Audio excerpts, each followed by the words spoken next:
वंदे मातरम दोस्तों, स्वागत है आपका फिर से एक नए सवाल के साथ।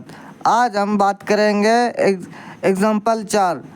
इसमें हमसे पूछा गया है प्रत्येक के लिए दो अपरिमेय संख्या का उदाहरण दीजिए जिसमें उसका अंतर परिमेय संख्या है। पहला वाला क्वेश्चन हमने पिछले क्लास में कर लिया था।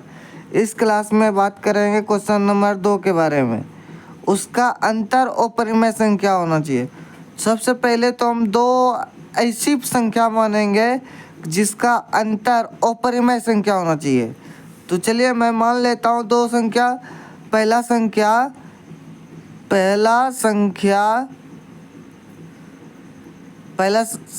क्या मान लेते हैं हम? पहला अपरिमेय संख्या √2 मान लेते हैं। दूसरा अपरिमेय संख्या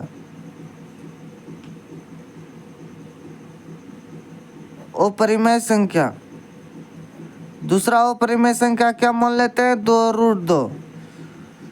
देखिए यहाँ पर दो अपरिमेय संख्या मतलब दोनों अपरिमेय संख्या होना चाहिए और क्वेश्चन में पूछा गया है कि दोनों का अंतर अपरिमेय संख्या होना चाहिए। मतलब दो अपरिमेय संख्या को घटाने के बाद जो संख्या प्राप्त होनी चाहिए वो अपरिमेय संख्या होना चाहिए। तो लिखेंगे अंतर हमें निकालना है। पहला देखिए दूसरा अपरिमेय संख्या हमने क्या माना था?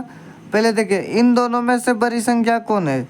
बड़ी संख्या यह है 2√2 और छोटी संख्या क्या है? √2 माइनस √2।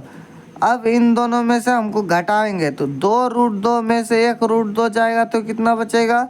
हमारे पास एक रूट बचेगा। तो देखिए √2 क्या है? एक अपरिमेय संख्या है। तो अतः √2 एक अपरिमेय संख्या है। √2 क्या है? एक अपरिमेय संख्या। चलिए मिलते हैं एक नए क्लास में एक नए सवाल के साथ। अब हम अगले क्लास में बात करेंगे क्वेश्चन नंबर 3 के बारे में, जिसमें हमसे पूछा गया उसका भागफल क्या आना चाहिए? परिमेय संख्या। तो चलिए मिलते हैं एक अगले क्लास में।